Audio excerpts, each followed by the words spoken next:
வணக்கம். உங்கள் விஸ்வநாதன்.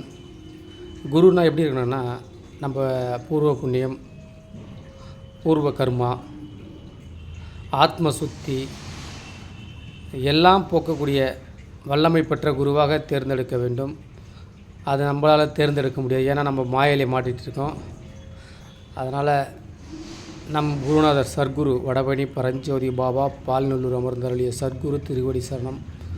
ஐயாவுடைய ஜீவ சமாதிக்கு போயிட்டு ஒரு வாட்டி தரிசனம் பண்ணுங்கள். வாழ்க்கையில் யாராக இருந்தாலும்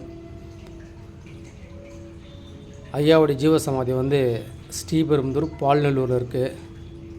வெள்ளைக்கோட்டை போகிற வழியில் வெள்ளத்துலேருந்து உள்ளே போகணும். போய் தரிசனம் பண்ணிட்டு வாங்க. பெரிய மிராக்கள். அதிலும் சிறந்தது வடபழனி ஐயா வாழ்ந்த இடம் இருக்குது. வடபழனி பழனியாண்டவர் கோயில் தெருவில் பேங்க் ஆஃப் பரோடா ஆப்போசிட்டில் இருக்குது. ஐயாவை தரிசனம் பண்ணுங்கள். 2 இடத்துலையும் பேரார் இன்பமும் பெருங்கடல் நீந்த வைப்பார் சர்க்குரு பரஞ்சோதி பாபா குருவே சரணம்.